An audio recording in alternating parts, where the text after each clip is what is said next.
Una mirada a nuestro Caquetá. Director Juan Pablo Sánchez.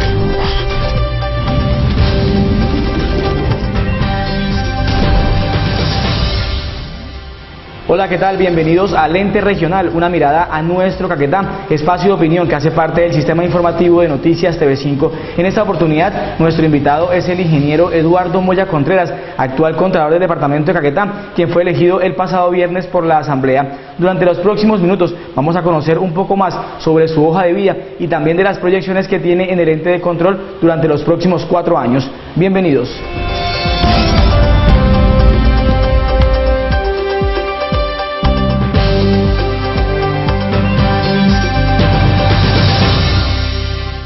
Ingeniero Eduardo Moya Contreras, contralor del departamento de Caquetá, bienvenido al ente regional, gracias por acompañarnos. Bueno, un saludo cordial a los televidentes. Juan Pablo, complacido estar nuevamente aquí contigo. Para iniciar, cuéntame cómo fue ese camino, ese trabajo para poder llegar al momento de que la Asamblea lo elija como contralor del departamento de Caquetá. Bueno, pues un camino que empezó desde el año anterior, cuando una reforma a la Constitución, por medio de un acto legislativo, sobre el nuevo mecanismo para elección tanto de personerías como de contralorías, se pudo visualizar que más ciudadanos iban a poder tener acceso a estos órganos de control. ¿Y cómo le fue en el examen que hizo la corporación Ideas por medio de la Asamblea para ese conocimiento que tenía usted y los demás participantes sobre el ente de control? Bueno, pues fue sorpresivo para todos, incluyéndome a mí, ocupar el primer lugar porque era un tema muy dirigido, todo el cuestionario, a profesionales del derecho. Pues afortunadamente es un tema que me gusta, que me apasiona leer, y pues me dediqué también con algo de tiempo para poder presentar unas buenas pruebas. La elección del pasado viernes se demoró un poco, hubo consultas, hubo digamos que dudas por parte de los diputados. Finalmente, ¿cómo terminó? ¿Cuántos votos logró? Bueno, el tema se demoró un poco porque había un proceso de varias calificaciones por parte de la universidad, no se había suplido, había una acta definitiva que no había contemplado el tema de la entrevista, que aquí se tomó fue como la audiencia donde se presentó las propuestas a desarrollar en los 4 años. Por eso estuvimos desde las 9 de la mañana hasta las casi 4 de la tarde que se surtió la elección. Al final, pues en este proceso que de 32 inscritos, presentamos examen 21, pues solamente pasamos 3. Al final, la doctora Gloria Villalba, que se venía desempeñando como contralora encargada, se separó del proceso por tener una presunta inhabilidad que no le fue resuelta a tiempo. Quedamos 2 y ya en el desarrollo de la sesión de la Honorable Asamblea, pues de consultas y todo, al final el doctor Fernando Cuellar tomó la determinación de declinar y por ende pues quedé solo en el proceso y obtuve 8 votos de los 9 diputados que podían votar. Bueno, ¿cuál es el mensaje para los diputados que finalmente lo apoyaron y respaldaron esa posibilidad de que usted sea el encargado del ente de control durante 4 años? Bueno, primero un agradecimiento muy grande porque pues, me regalaron espacio para poder exponer la hoja de vida, las propuestas y poder llegar a este término. Y segundo, es que ese hecho de tener el respaldo, la totalidad de los votos, pues hay un compromiso grande de hacer las cosas muy bien por el Caquetá. Recordemos que la Asamblea, la mayoría, o quienes votaron prácticamente, son todos nuevos, tienen expectativa, tienen una carrera política por hacer y también quieren mejorar la imagen de esta corporación y por ende que se mejore también la de la Contraloría, que es el órgano que ellos eligen cada 4 años. ¿Y cuáles fueron las propuestas que presentó a la Asamblea y que permitieron que se inclinaran por Eduardo Moya Contreras los diputados? Bueno, había algo de diferente en las 2 propuestas. Mi experiencia más que todo ha sido en el sector privado, los últimos 5 años y medio en la Cámara de Comercio, desarrollando un tema específico que me enfoqué yo, que fue el tema de las veedurías. Eso nos permitió, por ejemplo, solamente en el año anterior presentar 315 observaciones a la gobernación y a los municipios, a diferentes entidades que contratan, observaciones sobre procesos de contratación, algunos de los cuales pues fueron tenidos en cuenta por los ordenadores del gasto, otros no, porque trataba un tema de veedurías, pero es un tema de control social que había que impulsar. Y yo enfoqué para la propuesta la articulación de los 3 actores principales del control fiscal. Ese básico allí del ciudadano con el control social, fortalecer las veedurías ciudadanas en todos los rincones del departamento, fortalecer esa red de veedurías donde están los organismos de control coordinados por la ESAD, articularlo también con el control político que deben hacer las asambleas y los consejos municipales. En ese control político necesitan insumos. Los insumos son pues, las auditorías que hace la Contraloría, los hallazgos que tenga la Contraloría. Y el otro actor pues es la Contraloría en sí, con todo su equipo auditor, ya precisamente en el proceso fiscal que debe hacer. Bueno, y ya conoce un poco de cómo se encuentra la Contraloría, qué se puede hacer para generar o para cumplir con la expectativa que hay en la gente de su llegada al cargo. Bueno, la Contraloría es muy pequeña y el tamaño lo determina prácticamente su presupuesto. La Contraloría depende en un porcentaje que fijó la Ley 617 de los ingresos propios de la Gobernación. Entonces, para este año son 1.168 millones, de los cuales pues los gastos en nómina son 1.000 millones. O sea, el accionar para recursos técnicos o para otros apoyos, los recursos financieros son mínimos. Cuenta con una planta de 20 funcionarios, 3 son de nivel directivo, 12 profesionales y 5 de apoyo. Hay un indicador bueno, la Contraloría pertenece al grupo de Contralorías medianas, son 27 en el país, ahí ocupó el segundo lugar, y a nivel nacional son 42 Contralorías, la departamental ocupó el puesto sexto, pero es un único indicador que diría yo que es perverso, porque se mide por los pesos recuperados y no, por ejemplo, proporción de los ingresos que vigila. Entonces, la Contraloría de Caquetá logró una recuperación en procesos fiscales de 1.600 millones de pesos en 4 años. Y si eso le permite ocupar el sexto lugar a nivel nacional, entonces pregunta uno, bueno, ¿y qué recuperaron las grandes Contralorías donde vigilan billones de pesos? Y yo lo que propongo es una Contraloría preventiva, para que que el funcionario no caiga en hechos de corrupción, dolosos o por desconocimiento. Entonces, el día que se logre eso, si usted tiende a cero, pues va a ser de las peores Contralorías. Es un indicador muy perverso que hay que tratar de cambiar. ¿Y cómo hacer para que la Contraloría sea preventiva? ¿Qué estrategias va a implementar para llegar a los alcaldes, a los funcionarios y que no cometan los errores y finalmente usted tenga que sancionarlos?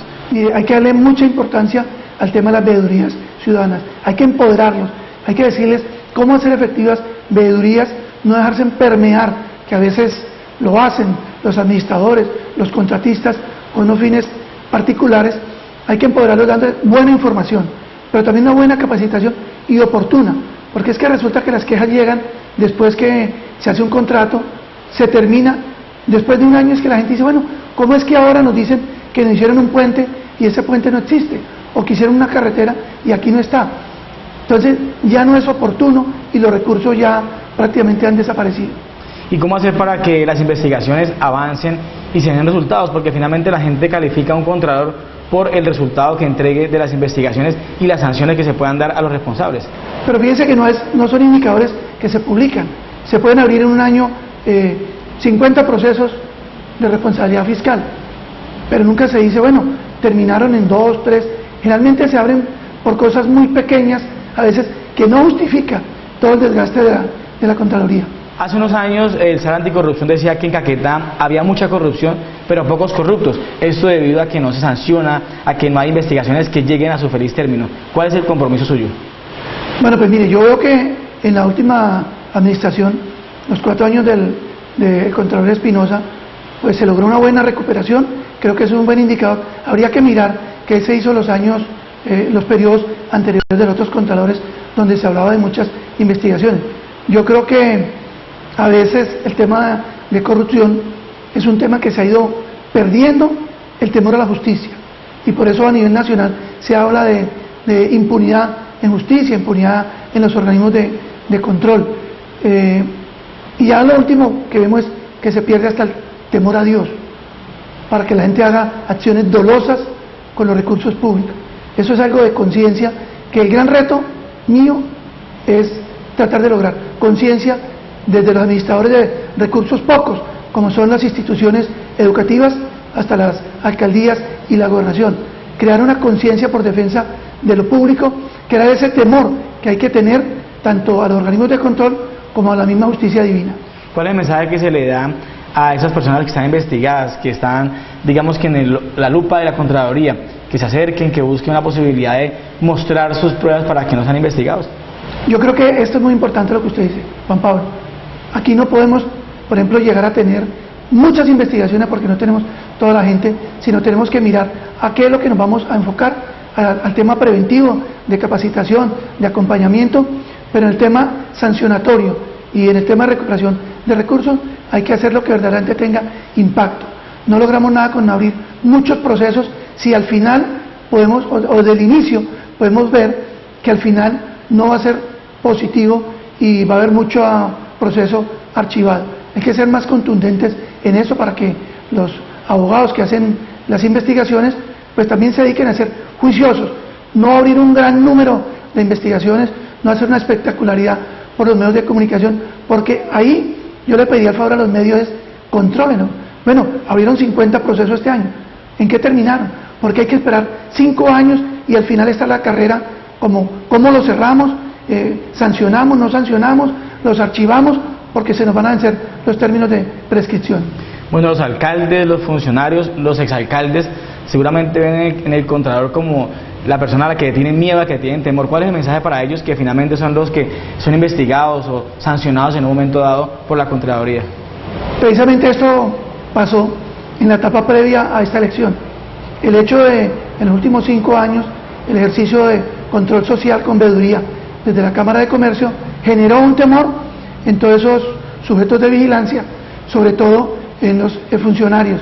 Hay algunos funcionarios que sintieron temor de pronto de alguna persecución o algo que se hiciera, pero fíjese que todas las acciones de veeduría y las de impacto que se conocieron a través de los medios de comunicación de la Cámara era lo que pedía la ciudadanía, era lo que se veía, temas específicos, por ejemplo, de alumbrado público, algunos temas de educación, o algunos temas muy específicos de algunas administraciones.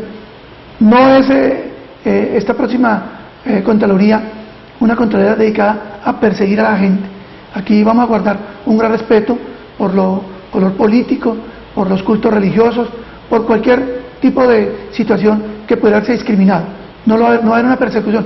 Y Eduardo Moya particularmente no ha sido una persona sesgada ni con rencores para llegar allí a buscar alguna venganza o algo. Al contrario, es buscar el concurso de todos para ser más preventivo y buscar que haya efectividad en que los recursos públicos realmente lleguen para lo que han sido destinados, a la comunidad. Bueno, ¿y cómo asumir el reto que tiene ahora, que ya va a tener que tomar acciones, ya decidir, cuando está en la Cámara de Comercio usted era el que denunciaba, el que hacía la veeduría y llevaba ante los jueces para poder que tomara alguna decisión? Ahora es usted el encargado de decir acá hubo o no hubo algún tipo de error por parte del funcionario. ¿Cómo es el reto que va a asumir? Sí, eso lo han mirado algunos amigos, que de pronto podía uno equivocarse, porque en la Cámara de Comercio, por esa legalidad de las veedurías, pues puede opinar sobre muchos temas, puede mirar algunos documentos y hacer algunas advertencias. Generalmente muy poco le hemos trasladado a los organismos de control o a la justicia porque no era el hecho. Aquí hay que ser muy prudente, porque aquí para poder hacer pronunciamientos o algo tenemos que tener algo muy certero. Hay un proceso auditor que hay que cumplir, hay que mirar en realidad si hay una causalidad, si hay algún nexo en realidad, para no poner en la picota pública a los funcionarios. En eso vamos a ser exageradamente cuidadosos. Creo que lo de impacto debe ser ya cuando haya un fallo definitivo, pero lo otro debe ser un proceso normal y más que todo reservado. Usted llega con mucha ganas de trabajar, también con ese respaldo de la ciudadanía que finalmente es evidente porque creen en Eduardo Moya Contreras, pero tiene la gente en la Contraloría para responder a ese llamado de la comunidad. Afortunadamente no están todos los recursos humanos necesarios. Es muy poco lo que se puede hacer en auditorías integrales y profundas. Hay que buscar mayores recursos económicos para mejorar la parte técnica, que no es la mejor, y la parte humana, que si bien hay mucha gente nueva que entró por concurso, no son suficientes para todos los sujetos de control que tenemos. ¿Cómo hace el papel de la Universidad de la Amazonia y de otras universidades en el respaldo a la Contraloría, por ejemplo, con estudiantes de Derecho, para poder tener un campo de acción más amplio? Bueno, allí tenemos algunos pasantes con la Universidad de la Amazonía. Pero aquí hay que ampliar este espectro, Juan Pablo. No tenemos, por ejemplo, en la ciudad una facultad o un programa de ingeniería civil donde está lo más álgido del tema del control fiscal, porque pues son los recursos que en mayor proporción se invierten. Pero necesitamos también convenios para el tema de ingeniería ambiental, que es lo clave para nosotros, defender el ecosistema amazónico. Necesitamos también estudiantes de contaduría. En eso es muy importante señalar que la ley nos habilita para eso, la ley 1474, todo lo que puede hacer esas sinergias o convenios interinstitucionales y además con organismos de cooperación para buscar nuevos recursos humanos en este caso, pero hay que tratar de traer también recursos financieros para mejorar en la parte técnica, que podamos hacer una Contraloría más en línea, que la gente pueda consultar, por ejemplo, en la página web de la Contraloría, cómo va mi denuncia, y no esperar cada que salgo a Florencia, ir a la Contraloría y preguntar cómo va mi proceso. En eso tenemos que modernizarnos un poco y eso necesita de algunos recursos. De las investigaciones o los procesos que hay en la Contraloría, la mayoría son por qué tipo de errores o denuncias o fallos de los gobernantes, por ejemplo. No, en eso yo no tengo conocimiento todavía. La reunión ayer con los funcionarios fue apenas de presentación de conocimientos y de exponer un poco cuál va a ser el propósito de los 4 años y cómo va a trabajar en equipo para construir ese plan estratégico para estos 4 años. El compromiso, ante todo, de ser muy leales a los preceptos de la Contraloría. Hay que irradiar, demostrar y actuar con mucha honestidad, pero también de cara a la comunidad. Una Contraloría de puertas abiertas y que salgamos a los municipios también para hacer esas audiencias de control social que le permita a la comunidad saber si lo que están preguntando, si los problemas que tienen puede resolver la Contraloría o algunas otras entidades de control. Usted deja un punto muy alto en el tema de medios de comunicación. Siempre es una fuente dispuesta para opinar de temas en la Cámara de Comercio. Acaba de tener un rol diferente, pero los periodistas siempre esperamos encontrar en ese funcionario del ente de control una respuesta a diferentes inquietudes de la comunidad y desafortunadamente en la última Contraloría no se dio. ¿Cómo hace para usted seguir dando la cara a los medios sin un show, como usted dice, pero siendo responsable y también que la gente conozca cómo va a ser el trabajo del Contralor todos los días, no cada mes o cada 6 meses? Bueno, pues aquí cualquiera diría que el cubrimiento de medios ahora en la Contraloría tiene que ser sobre resultados de procesos, sobre inicio de investigaciones, pero creo que vamos a tener un énfasis más grande es en los temas de advertencias, en los temas de capacitación, en los temas de articulación para control político, con los consejos, con la asamblea. Va a haber mucha presencia en los municipios. Entonces hay que ir generando una conciencia ciudadana y en los sujetos de control del respeto de lo público y de cómo podemos mejorar cada día para no caer. El tema de las tentaciones todo el mundo lo sabe. Aquí el tema es no caer por desconocimiento de la norma en errores que luego se van a pagar con plata. Yo creo que va a haber menos exposición a medios de comunicación en esos temas y ya como ciudadano estoy en la obligación de hacer un aporte al proceso de paz por toda la preparación que he tenido al lado de Naciones Unidas y de las embajadas de Noruega, Suecia y Suiza y de la Oficina del Alto Comisionado para seguir apoyando en lo que venga de posconflicto como ciudadano en pedagogía para la paz también en muchos escenarios. Bueno, Contralor, hablemos un poco de lo que fue esa gestión suya frente a la Cámara de Comercio y que le ha significado sin duda alguna esa aceptación entre la gente y que uno encuentre hoy que nadie está o muy poca gente está en desacuerdo con que usted llegue al ente de control. ¿Qué hizo y cómo lo hizo para poder tener hoy esa posición social que tiene? Bueno, yo creo que la gente me reconoce mucho el tema financiero. Lo hice así cuando estuve en la empresa de licores de Caquetá y ahora en estos 5 años y medio al frente de la Cámara de Comercio. Pues resulta que un indicador muy importante es que cada año presupuestamos unas utilidades y siempre dimos casi el doble de lo presupuestado. El 31 de marzo tuve mi última junta extraordinaria, precisamente sustentando los estados financieros para enviar a la superintendencia y el mejor indicador es que 208 millones de pesos tenía que dar de utilidades de los recursos públicos la Cámara de Comercio en el 2015 y la utilidad fueron 416.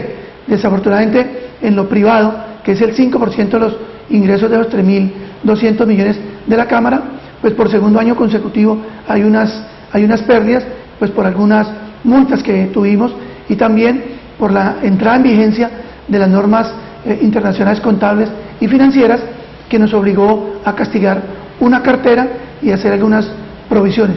Pero si usted mira en conjunto, la Cámara dio en estos casi 6 años una utilidad mucho mayor que la que pudo haber obtenido en los últimos 30 años. Y está para mostrar también el crecimiento del patrimonio en estos años, lo que se necesitaba en la región, un centro empresarial, un centro de convenciones que es un referente, la modernización de toda la parte tecnológica, el crecimiento también en la nómina para mayores servicios y una estabilidad financiera para los próximos años. Sin duda alguna, el centro empresarial ha significado que la imagen de la Cámara de Comercio esté mucho mejor y que toda la gente hable de la Cámara de Comercio, porque ese es el lugar donde la mayoría de eventos se están realizando. ¿Definitivamente fue la mejor decisión construir ese lugar? Yo creo que sí, eso nos habilita, la ley prácticamente nos obliga a que debemos de buscar espacios para que se realicen este tipo de eventos. La Cámara se ha vuelto el referente más importante. Allí, por ejemplo, fue el Consejo de Ministros con el presidente Santos, allí estuvo la presentación de inversiones en Caquetá con el vicepresidente, allí ha estado el ministro de Justicia, la ministra de Comercio, en fin, en los próximos días estará el procurador, allí ha estado la Fiscalía. Es importante que la Cámara esté aportando en el tema del desarrollo institucional y de generar una nueva conciencia ciudadana. Y lógicamente los primeros usuarios de esto debe ser el sector productivo. Para ellos también es el uso de este centro empresarial. ¿Y cuál es el balance en cuanto al trabajo de beneficio para los comerciantes, también en abrir posibilidades para que más personas legalicen su actividad comercial, tanto en Florencia como en los municipios? Bueno, ese programa lo vio el Gobierno Nacional hace unos 4 o 5 años, el programa de formalización, convenios del Ministerio de Comercio con Confecámaras y Confecámaras con las diferentes cámaras para aportar recursos y hacer formalización. 2 años y se acabaron los recursos. Nosotros hemos seguido, gracias a la Cámara, a la Junta Directiva de la Cámara, cada año se apropian recursos para salir a todos los municipios con un equipo de formalización, tenemos nuestro vehículo propio y hemos logrado crear más conciencia en que ser formal es mejor negocio. Hay que aparecer ante todas las instancias como un comerciante visible para mejorar toda su actividad comercial y para crecer. En eso tenemos buenos resultados y en este año debe empezar en la segunda quincena del mes de abril. El liderazgo que tuvo usted en tiempos difíciles como los paros agrarios, ¿qué balance deja el trabajo, el contacto con las comunidades, con las autoridades, el estar atento al desarrollo de esas situaciones y también a contar qué pérdidas habían, qué situaciones se presentaban? Bueno, mire que todo eso se ha complementado ahora, las capacidades para mediar, con lo que he hecho con Naciones Unidas y con la Oficina del Alto Comisionado y la Universidad Nacional. Aprender a ser mediador, aprender a analizar los conflictos territoriales. Y prácticamente es algo que ya venía haciendo también con algunas capacitaciones con la Universidad de los Andes en diálogo social y con la Organización Internacional del Trabajo. Y lo hice oportunamente, por ejemplo, en el paro del sector contra el sector salud en Puerto Rico, me llamaron como garante, allí estuve, en algunos bloqueos del sector transportador en la vía hacia Montañita, también pude ayudar en la resolución de esos conflictos y como usted lo señala, en los más impactos, en lo que fue bloqueos por varios días, pudimos hacer unos análisis de cómo aliviar, cómo sostener todos los conflictos que presentaban o las situaciones difíciles para tanto el sector económico como para ciudadanía, y por eso permanentemente me han invitado cuando se presentan o se avisoran este tipo de situaciones de bloqueos para la región. Usted es el vocero en el sentido de conseguir cifras del DANE, cifras de desempleo, cifras de la economía, también es el vocero para que la gente que está afectada por las extorsiones tenga quien denuncie. Ahora, ¿cuál es el balance y cuál es el legado que deja? ¿Quién va a tomar ese papel que usted tenía en la Cámara de Comercio? Pues precisamente se trata de dejar un legado importante, no solamente en lo institucional obligatorio, sino en lo proactivo que debe ser la Cámara de Comercio en el tema de las cifras de desarrollo económico, del PIB, de los diferentes indicadores del DANE y Banco de la República. Eso hay que continuarlo y anoche en la reunión con los compañeros de la Cámara les decía que tendré oportunidad de apoyarlos en aquello, de capacitarlos en cómo debe enfocarse este tipo de situaciones y, en fin, a mí, Juan Pablo, me da tristeza inicialmente irme a la Cámara de Comercio, porque allí venía un reto muy importante, que es el acompañamiento a todo lo que va a ser el posconflicto y toda la pedagogía para la paz que ya habíamos iniciado en diferentes municipios, que hay que continuarla. Pero el reto de la Contraloría también es un tema profesional, personal, que se puso en mi camino y que hay que hacerlo. Yo estaré colaborando y si se necesita crear un observatorio de cifras, como existe el reloj del tiempo, donde están las cifras de todo el mundo, pues crearíamos con apoyo de los medios también un reloj de Caquetá para colocar allí oportunamente todas esas cifras que se necesitan inmediatamente y que alguien las debe manejar. El tema de la paz, sin duda alguna, ha ocupado durante el último tiempo un espacio importante en su agenda. Usted mantiene foros en temas con la ONU, con la Universidad Nacional, y conoce más del tema. ¿Qué posibilidades ve de que ese fin del conflicto llegue y qué se puede hacer en el departamento para que el posconflicto beneficie a la región? Nosotros desde el inicio en las cámaras de comercio, yo estaba participando en la junta directiva de Confecámaras, que se apoyó definitivamente este proceso porque es lo mejor para el desarrollo económico del país. Es mejor tratar de acabar con un conflicto que, por ejemplo, específicamente en Caquetá, creó una barrera grande a los inversionistas, y todo el subdesarrollo que hemos venido teniendo, el decrecimiento de la participación del PIB departamental en el PIB nacional, es evidente.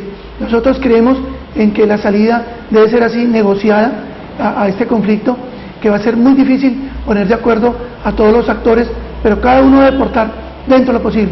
Yo creo en el fin de este conflicto y creo que todos los estamentos debemos apoyarlo y poner nuestro granito de arena. Como usted lo señalaba, el tema, por ejemplo, de la extorsión a comerciantes es crítico, y ahora que nació desde los últimos 2 años la extorsión a los contratistas del Estado, hay un tema de riesgo que puede ser que los recursos destinados para una obra no se ejecuten en su totalidad, porque los contratistas tendrían que sacar de allí para pagar las extorsiones que viene haciendo la FARC a ellos. Bueno, para terminar, cuéntame cuándo se posiciona en el cargo, cómo va a ser iniciar ese reto en la Contraloría del Departamento de Caquetá. Bueno, la posesión está prevista para este lunes 4 de abril, 9 de la mañana, en el recinto de la Honorable Asamblea. Hemos hecho una invitación a todos los sujetos de control y a todos el protocolo que tiene el departamento, a los magistrados, a los altos mandos policiales, eclesiásticos y lógicamente administrativos. Afortunadamente el recinto no es tan grande, uno quisiera que hubiese por lo menos 500 personas allí, pero la idea es hacerlo en el recinto natural de la democracia, en la Asamblea, para asumir con ese juramento un reto muy grande. Lo que viene es construir colectivamente ese plan estratégico donde podamos plasmar toda esta propuesta que está muy ligada al control social, articulado, control político, control fiscal, pero sin desconocer en ningún momento que lo nuestro, el patrimonio de Caquetá, es nuestro ecosistema amazónico. Lo ambiental, que tiene que ser una premisa fundamental para defenderla indudablemente. Usted ha estado frente de varios cargos en RCN Radio, en medios de comunicación, en la licorera, con muy altos indicadores, en la Cámara de Comercio deja un listón muy alto. ¿Cuál es el compromiso hoy y cuál es esa expectativa que tiene para llegar a la Contraloría y no decepcionar y terminar muy bien su carrera como lo ha hecho durante los últimos años? Hay que crear mucha conciencia ciudadana, debe ser el liderazgo en la Contraloría departamental, deben haber indicadores donde oportunamente ya está creada una plataforma del Sistema Integral de Auditoría de la Auditoría General de la República, para que oportunamente podamos detectar dónde puede haber un riesgo. Pero necesitamos ser muy preventivos, que en 4 años podemos mostrarle a la comunidad, cumplimos, no hicimos el esfuerzo, tratamos de hacerlo, sino cumplimos. Hay gente más capacitada en hacer mucha prevención, que ojalá los sancionados sean mucho menor número de personas, que los recursos perdidos sean menores y sobre todo que no se pierdan procesos, que no caduquen acciones, que no prescriban procesos, para que la gente diga sí se pudo hacer un cambio en la imagen tanto de la Corporación de la Asamblea, que es la que nos elige, como en las administraciones territoriales y lógicamente la gestión de la Contraloría. Ingeniero Eduardo Moya Contreras, Contralor del Departamento, gracias por acompañarnos en el ente regional, por contarnos de cómo ha sido ese trabajo para poder llegar al ente de control y también las proyecciones que tiene usted en este importante cargo. Bueno, a usted, Juan Pablo, muchas gracias porque estuve invitado en su programa en muchas oportunidades con muchos temas. Creo que en la Contraloría va a ser más poco en la exposición de medios, pero igualmente soy muy amigo de los periodistas, muy respetuoso de sus opiniones, y ahí estaremos para servirle a ellos, a la comunidad y lógicamente a los servidores públicos. Muchas gracias al Contralor Departamental, ingeniero Eduardo Moya Contreras. Sin duda alguna los periodistas perdemos una opción de fuente porque con el ingeniero siempre se tiene la posibilidad de contar con opinión de temas que afectan al departamento o que también lo benefician. Sin duda alguna es una ganancia para la Contraloría y esperamos que su ejercicio en 4 años podamos estar aquí en ese programa contando lo que hizo en beneficio del departamento de Caquetá. A todos los televidentes, gracias por acompañarnos cada semana en Lente Regional. Los esperamos en una próxima oportunidad.